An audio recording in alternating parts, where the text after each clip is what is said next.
Weirding Way Media.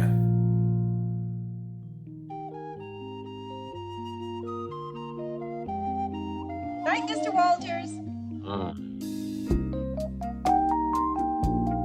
You see that guy over there? Now he's an actor. The guy on the phone, he's a prize fighter. Me, I'm a cab driver. I'm the only cab driver in this place. Hello, everyone, and welcome once again to Night, Mr. Walters, a taxi podcast. I am HP. With me, as always, is my co-host, Father Malone. Father Malone, say hi. Hey, the Bee Gees are singing the national anthem. You get excited. That's right. We'll talk about that and more in this episode. The episode we'll be covering is episode 2. It's called One Punch Banta. It's written by Earl Pomerantz and directed by the one and only James Burrows. This is the first of what I like to call, in taxi terms, the brass ring stories. This is a story that focuses on one cabbie's vain attempt to get out of the garage, only to come sadly short. In this particular episode, just to kind of summarize it quickly, Tony gets a call from the gym that the champ, Carlos Navarone, needs a sparring partner in advance of his big fight. And this is sort of shades of Rocky. He's got a record. I looked up his record. As Tony says, you can actually look up his record.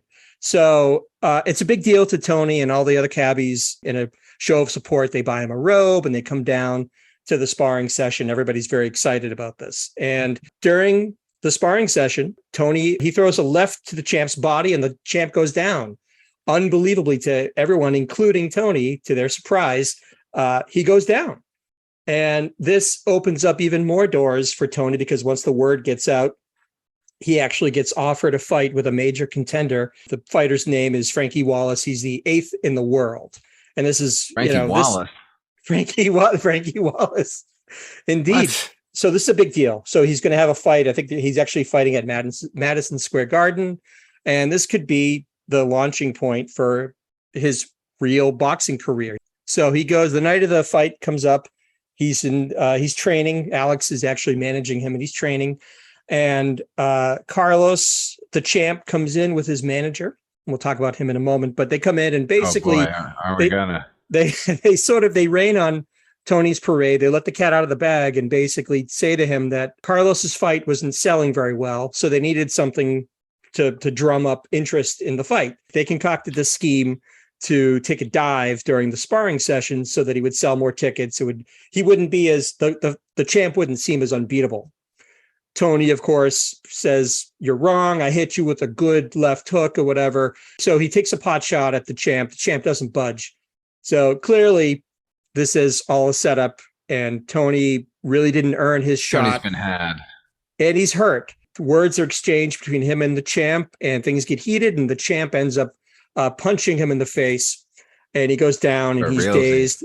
He's actually helped up by another fighter and he confides in the fighter. He says, I think if I dance around for the first couple rounds, I'll be okay. By the way, what's your name? And the other fighter says, your opponent. So Tony's not going to win the fight. In a related story, and that Louie opponent was George Plimpton. That's right. Researching a new book. Luck was in favor for Tony Banta that day, and he got out of the garage, and he was never heard from again. It's one of the winning episodes of Taxi. They were few and far between, but oh man, the promise of the Tony Banta character. I love the George Plimpton reference. In a related story, Louie has goaded Alex into betting on the fight.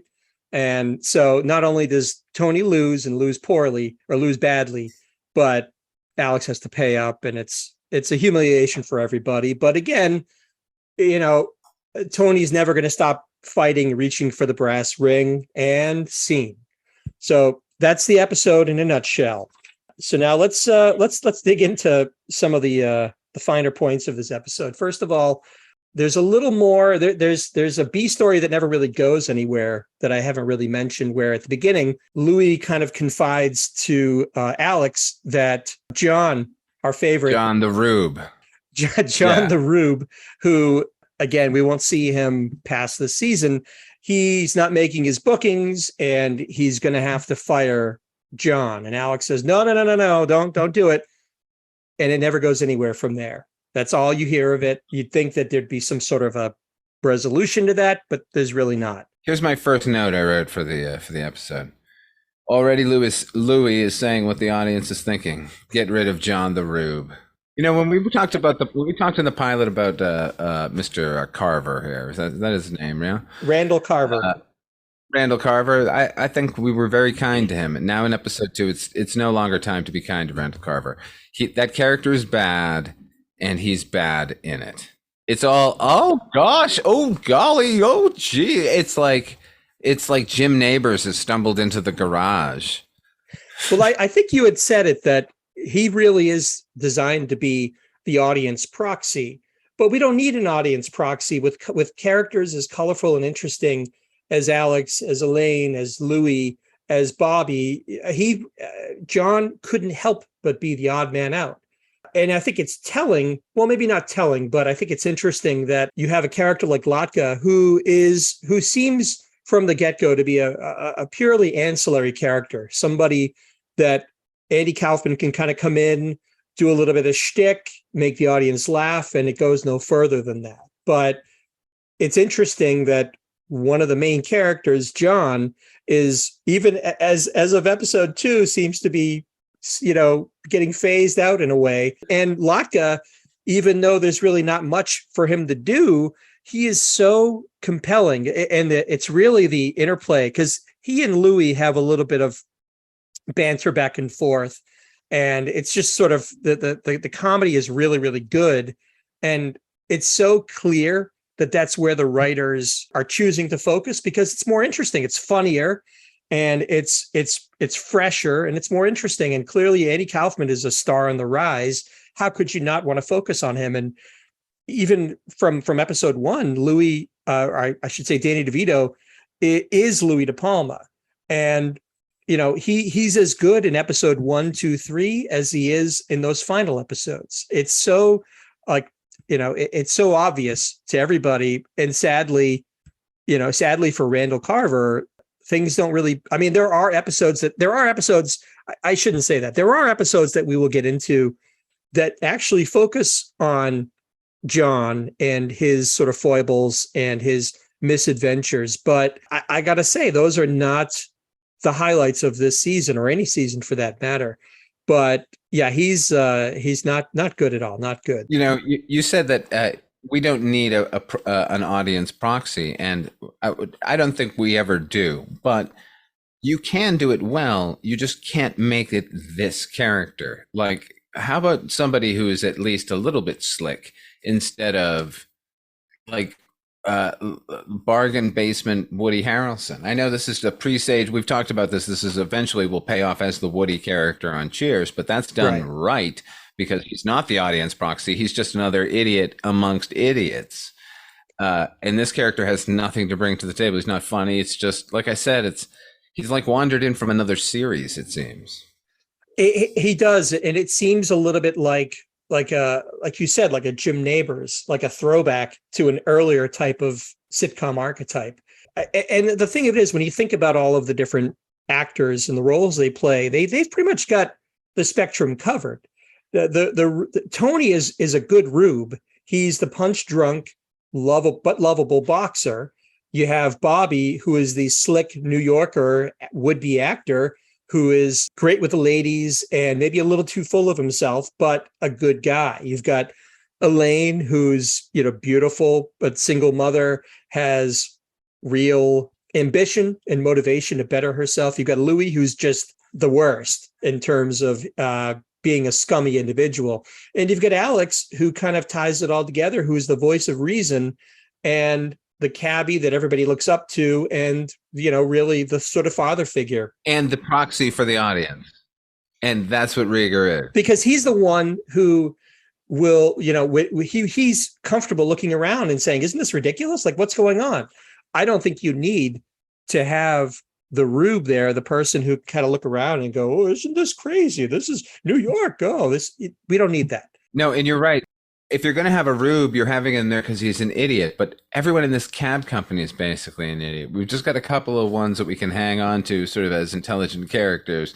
And, Bobby is kind of a dummy, and Tony is definitely a dummy. And so's Latka, and so's Jim, and so's Louie. Like, they're all idiots. We don't need the guy from Alabama or wherever the goddamn fuck John is from. Send him back there immediately. I'm with Louie. I was with Louie a few times in this episode, as a matter of fact. And I'm with you in that that's a B plot that goes nowhere at all. Like, there's this sort of looming threat of John being fired, and now they have to teach him the ways of taxi driving, and then it never comes back at all. There's also a C plot going on, is there not, of Latka versus Louie about the car repair? Like, doesn't have enough to do around the thing, and then there's a D plot where it's Louie versus everybody. All the plots hang around Louie. Louie is the proxy for the audience. Right. And you're right. There was that sort of, he's getting on Latka's case because he believes that he doesn't have enough to do around the garage. But that to me is just an excuse to have Louie and Latka kind of get into it. And even though Kaufman's portrayal isn't quite where it ended up, he's a little more sort of bound to his original, like, foreign guy nightclub act, because, like, at one point, I think he's going through a dictionary trying to find the right English phrase or word to say.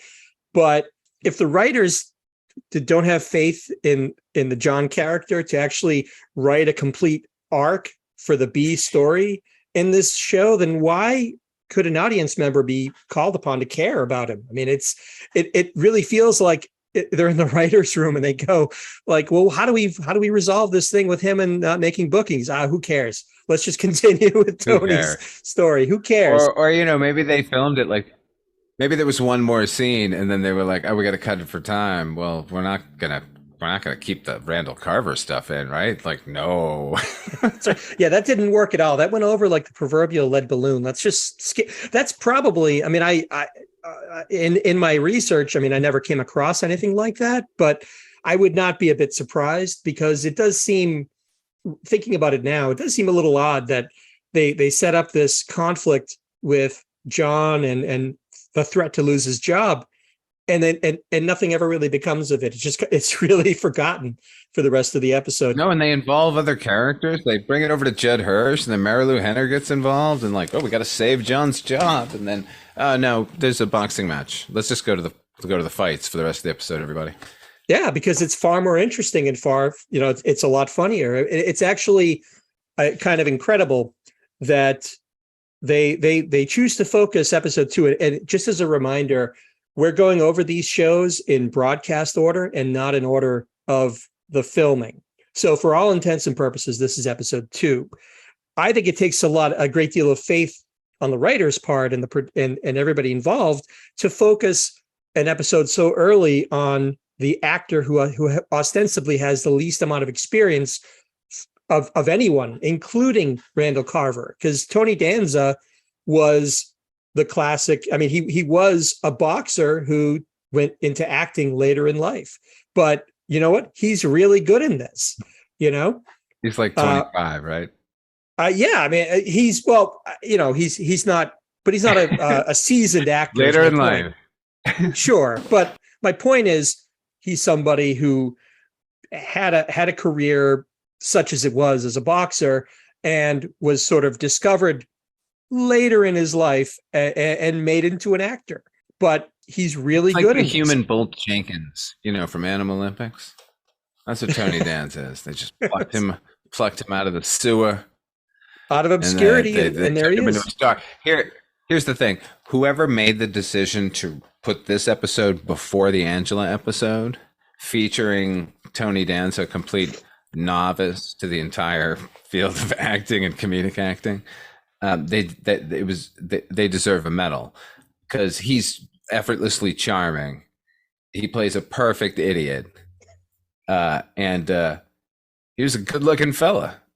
He's so good. It's impossible to imagine anybody else playing Tony, because he's so effortlessly, he's, like you said, he's a dummy. He plays the dummy really well, but he's not somebody you look down on. He's a Peter Tork dummy, except if Peter Tork could kick the shit out of you. I remember I had a chuckle. I went to the Empire State Building with the family And when you get to the end, there's like a wall of celebrities that are kind of taken from the observation deck.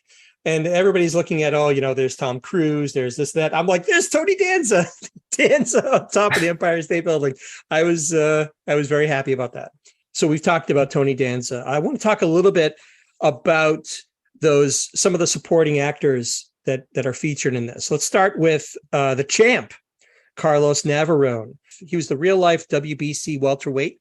His name was Carlos Palomino. Jesus, Palomino. It sounds like more of a made up name than Carlos Navarone, but he retired in 79, but he did make a short-lived comeback in 97 at the ripe old age of 48. And aside from boxing in this episode of Taxi, he's probably most recognized from an ad campaign for Miller Lite. Do you remember that ad?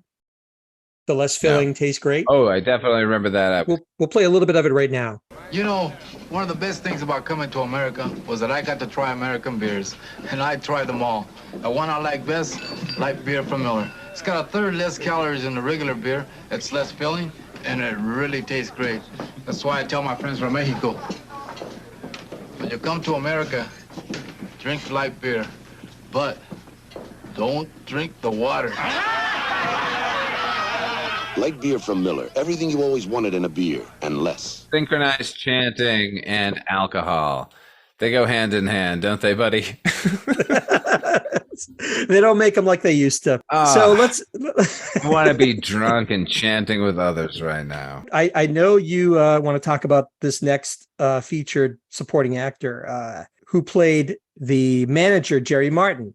The actor who played him was a veteran character actor, Allan Arbus. Oh, you see in everything. What do I know him from? Please tell me, HP. He's probably best known as Major Sidney Friedman from the TV version of MASH, the sort of psychiatrist that appears periodically and usually treats Hawkeye.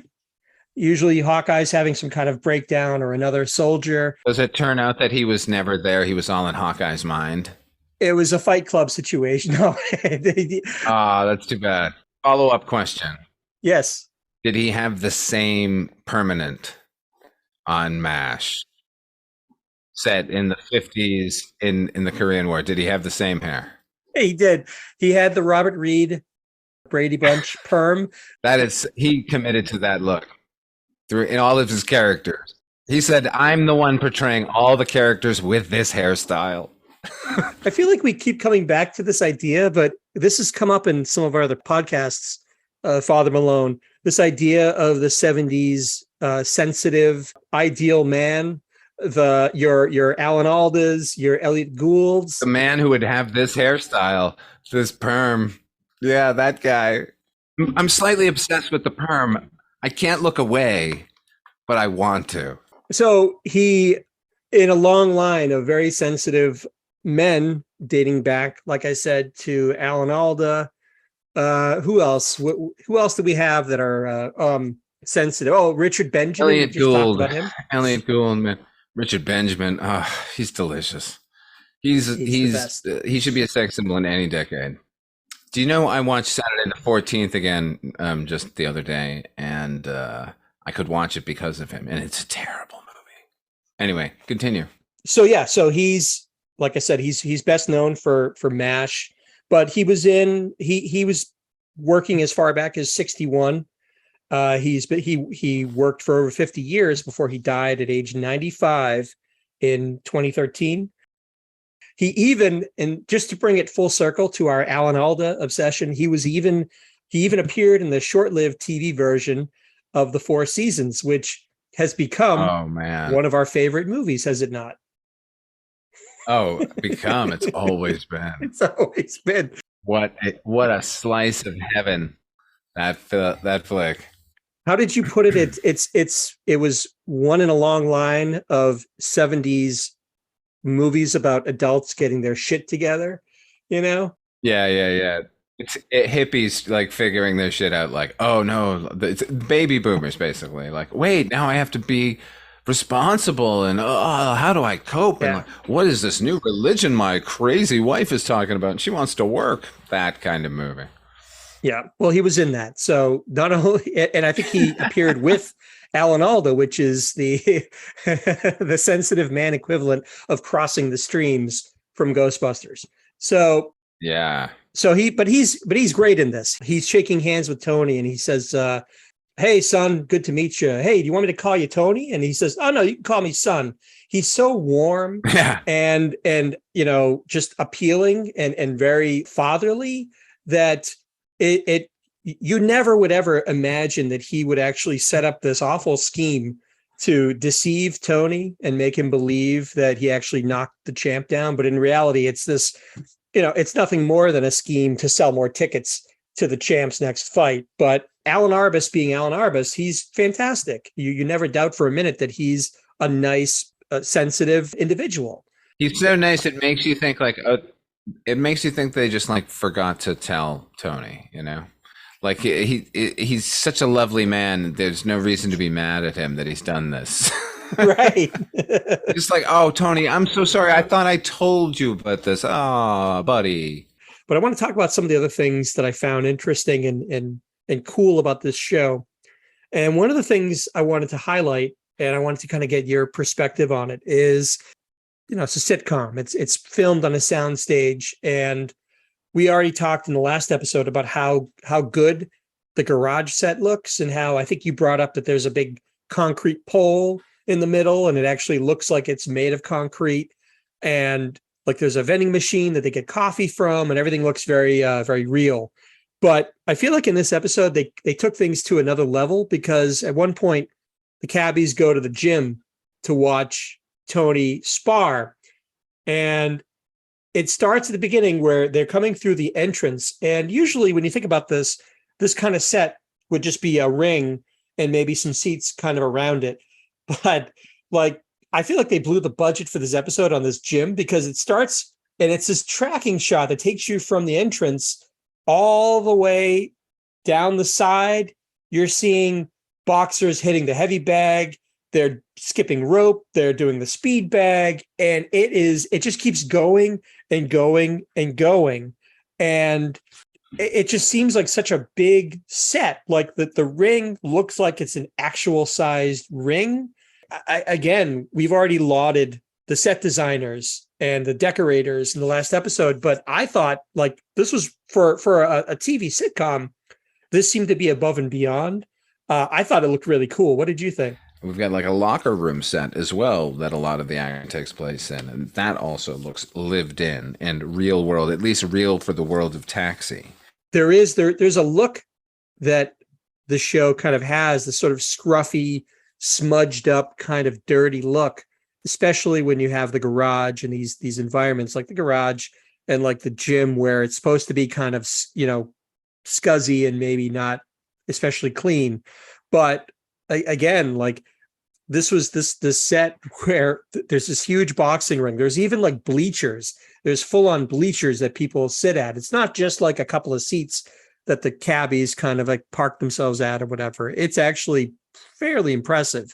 And we've already talked a little bit about, we don't really see it in this episode, but some of the work they put into the poor man's process when the cabbies are driving. We'll see more of that as the series goes on. But along with that, I know we don't see a lot of some of the supporting cabbies. You see a little bit of obviously Louie, and we'll talk about him in a minute, but I want to talk a little bit about Bobby and about perhaps our favorite cabbie, which is Elaine. Now, Elaine isn't especially featured in this episode as much as she gets to be. The writers are still kind of writing her as a sex pot, because she has a few one-liners that have to do with are you guys talking about sex? She'll teach everyone about sex. That's what the writers have come along with for Nardo in this episode. She's letting you know. She's real good at it. No, I mean, at one point there's a little bit of banter where they're watching Tony box or spar. Bobby says, I when I'm acting against somebody who's a pro, I get better. And Alex says, yeah, when I play tennis against a pro, I get better. And Nardo says something like, yeah, it's like sex. And one of them turns to her and says, what, do you get better? And she says, no, they get better. which again, I've got no problem. I mean, she's beautiful. She can say whatever she wants. She doesn't need your prudish attitude, HP.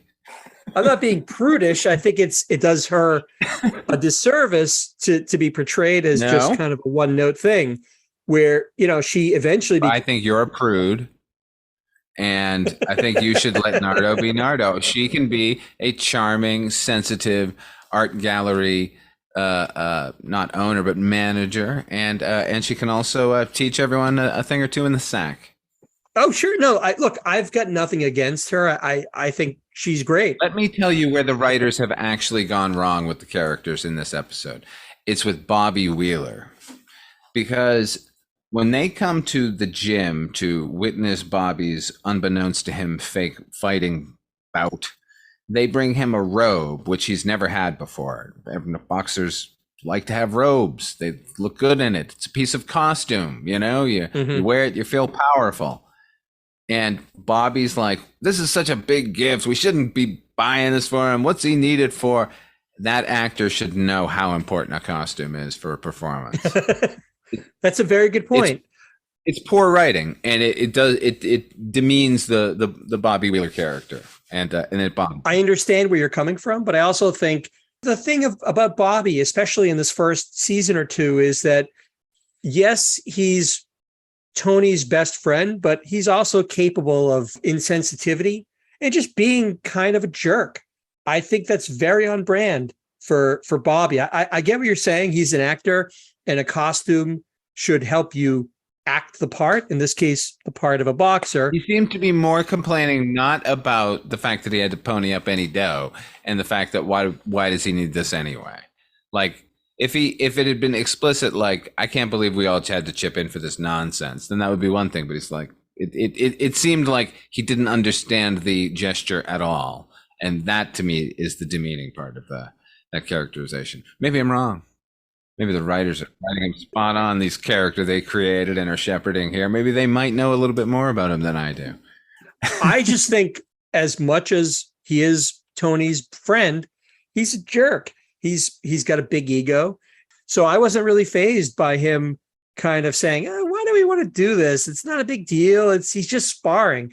That to me felt authentic to the character. But I also see your point, because an actor knows about costuming and should appreciate that. And the bottom line is he should be happier. Maybe he should be happier for his friend. I don't know. Maybe that's part of it. Yeah, Bobby Wheeler, you dick. Someone else who's not really featured in this episode, but he makes an impact. Danny DeVito, Louie. Again, not a lot to do, but I think, well, at one point he browbeats Alex into betting on the fight, even though it's clear that Alex has no faith that Tony's actually going to win the fight. But what I liked about this is at one point, I think Alex tells him like, oh, all of the other cabbies are going to be at this fight on a Friday night. So, the garage is going to be empty. And Louis says, what are you talking about? This is their biggest earning night of the week. This garage is going to be full of cabbies. And then there's a jump cut to an empty garage. Louis there in his cage. And I think he calls for a few people and there's no answer. And he kind of gets this look on his face. So he hops out of the cage. He pulls that cool microphone or whatever that he has in the cage. And he proceeds to sing a Cole Porter song. It's From This Moment On. And again, it's really got nothing to do with anything in the episode. But I don't know. It's funny. It's this little bit of... Yeah, You started talking about this. You said Louis isn't really given much to do in this episode. Louis is the river which all tributaries flow in this episode, including this scene. Like, to me, this is the climax of the episode where Louis gets a break from all these other idiots and gets to enjoy himself by singing a song and pretending he's a rock star for like 20 minutes. I don't care about Tony and his never getting out of the garage. I want to stay in the garage with Louie. I love that they give Louie these little things. We've talked about this a little bit already, but Louie is despicable. We mentioned this in the first episode discussion. He really is not a nice person. Through the course of the series, we see him doing a lot of bad stuff, but there's always like the way, and it's just, this is Danny DeVito. Like, it's not necessarily the way the character is written, but it's how it's played. And DeVito has this rare ability to let you see the human underneath the monster, you know, the sort of like charm underneath the beast that's capable of all of these awful things that he does. And this is just a good example of that. Like I said, it's just for a minute, he's relieved of the burden of having to deal with all of these, you know, in his estimation, these cockroaches that he calls cabbies. And what does he do at that time? He takes his microphone and he sings a show tune or whatever. And I think it's great. Great. Yeah.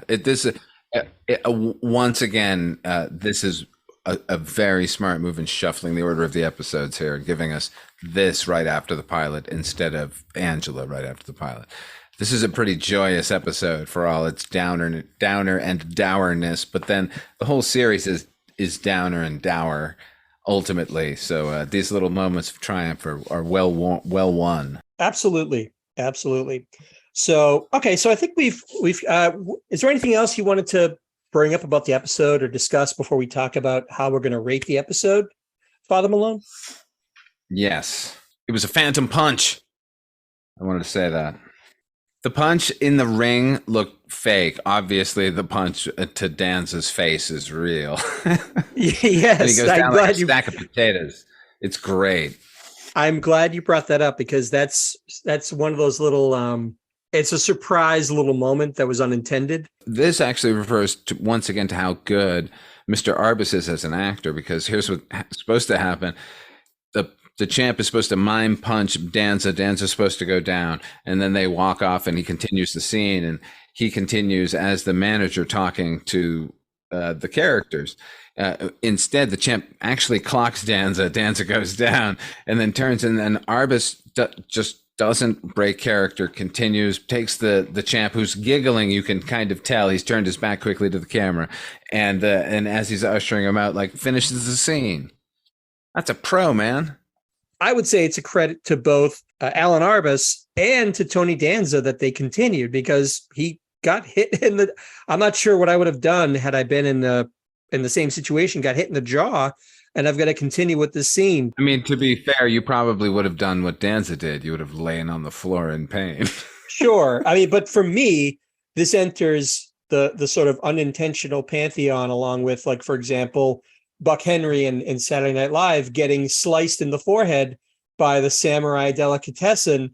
And I mean, there wasn't much left to the sketch, but he got sliced in the head with a sword by John Belushi, and he continues. And actually, I love that you later in the episode, you see he has a bandage very clearly placed on his forehead. I'm glad, like I said, I'm glad you brought that up. So what else? I know you have a lot of notes there. What else did you want to discuss that I don't have many other notes. It's just that all of Louie's advice is rock solid throughout the entire episode.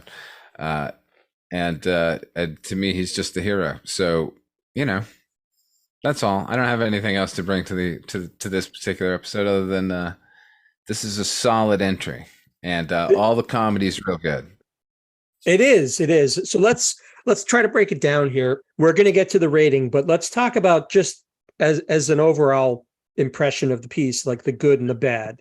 As far as the good, we already talked this through, but I think the writing and the acting are great. It shows a lot of faith that they're focusing on the most inexperienced actor of the bunch, and Tony does a great job. His timing is very, very good. And there are some funny bits. We haven't really delved into it, but Latka and Louie, this sort of arguing back and forth about what Latka kind of being lazy on the job or what have you. It's very, very funny.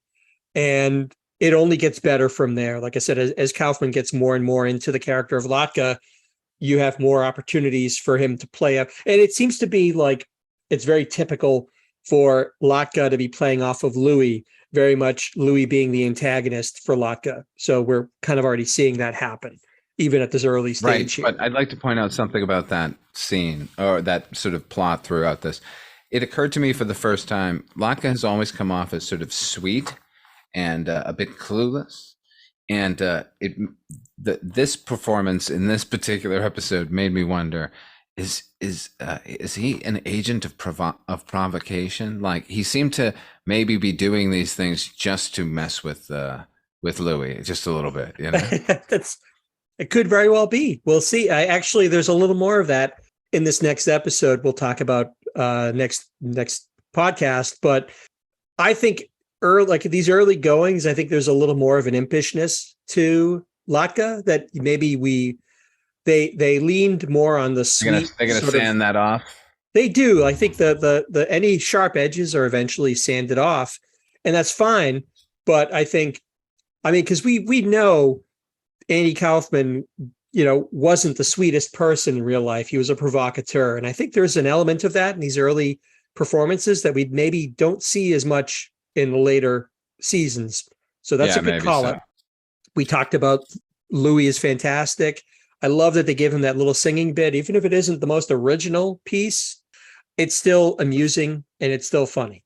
What else would you call out, if anything else, that you want to spotlight as being good in this episode, Father Malone?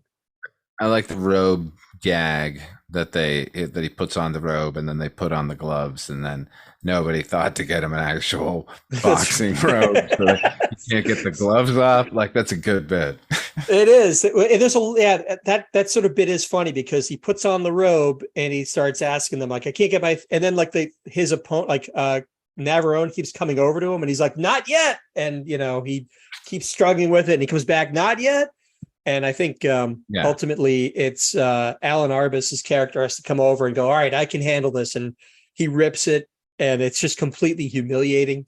I think he even says that. It's humiliating to Tony.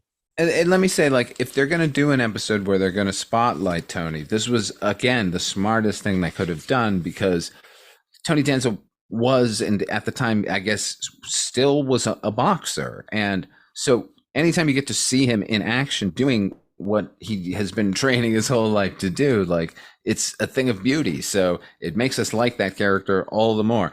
All the stuff with Tony is really good in this episode in particular. Absolutely. I think it's great. I wouldn't say that this is your quintessential Taxi episode. I think we'll talk a little bit about that in the next review, but I think it's funny.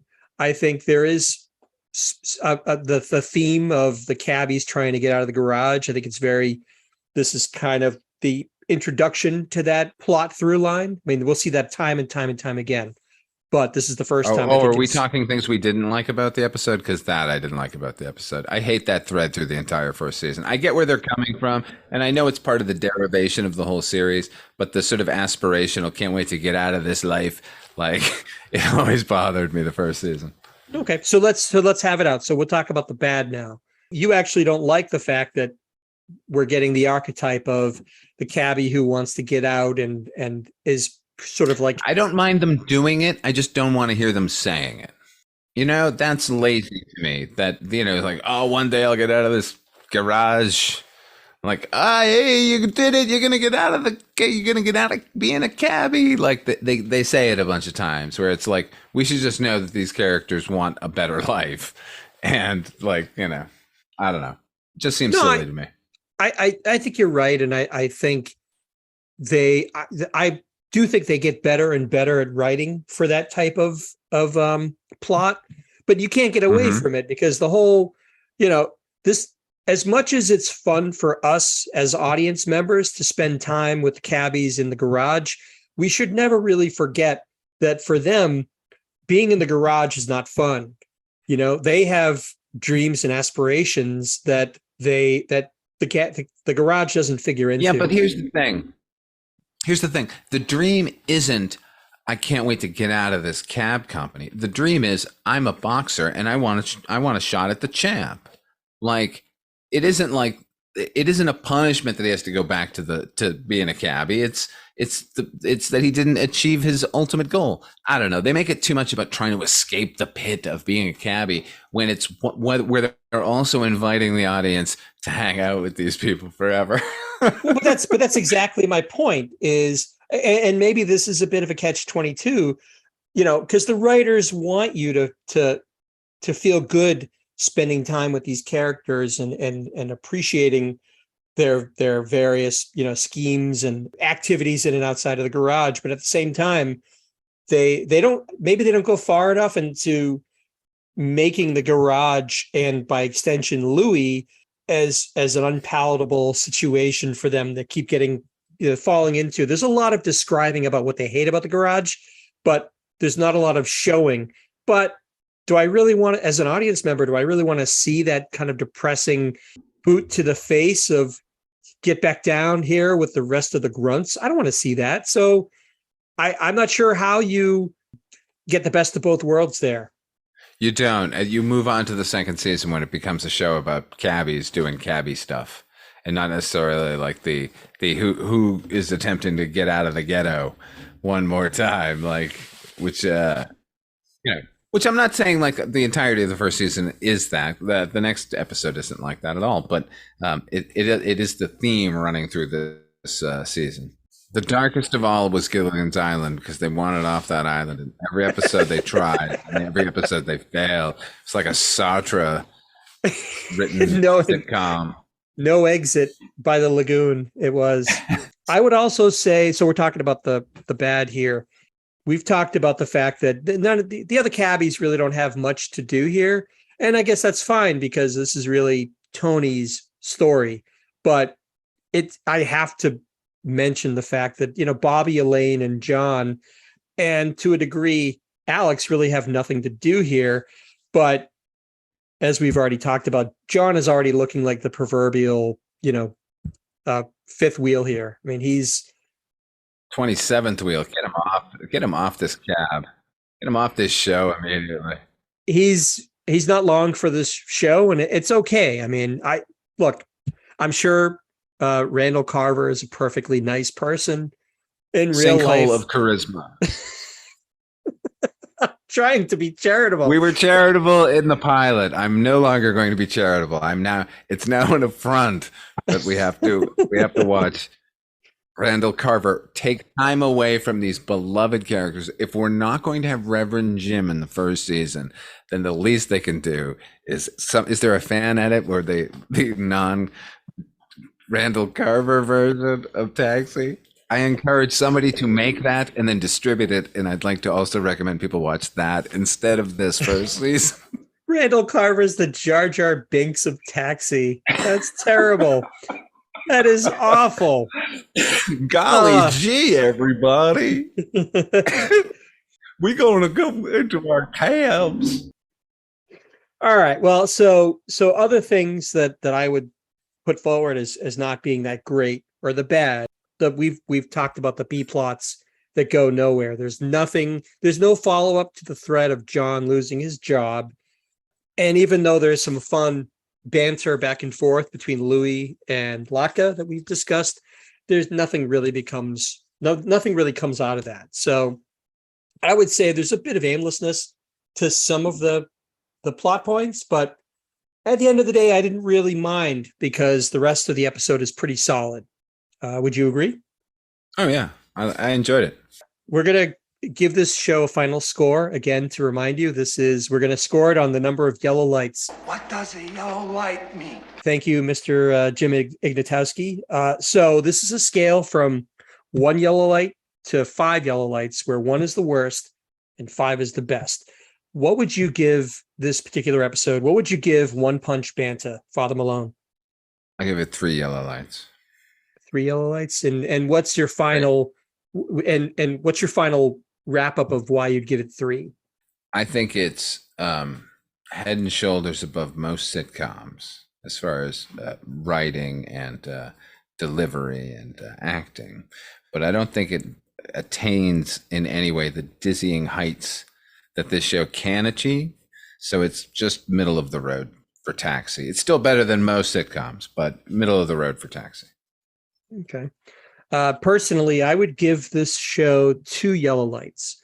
And because although I think Tony Danza acquits himself very well in this episode, as does Hirsch and DeVito, this particular episode for me is missing that ineffable melancholy quality that I think would mark a lot of the later classic episodes. And with all the various plot threads and B plots that really go nowhere, coupled with the fact that most of the other actors have nothing to do.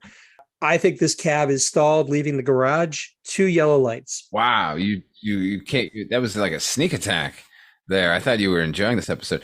No, I guess you left some breadcrumbs that you did not like. What was transpiring on screen?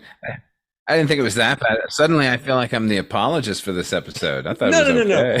So I'm not judging this against other sitcoms, because if I was going to do that, I would give this probably 4 yellow lights, because even the worst Taxi episodes are still better than your average mediocre sitcom.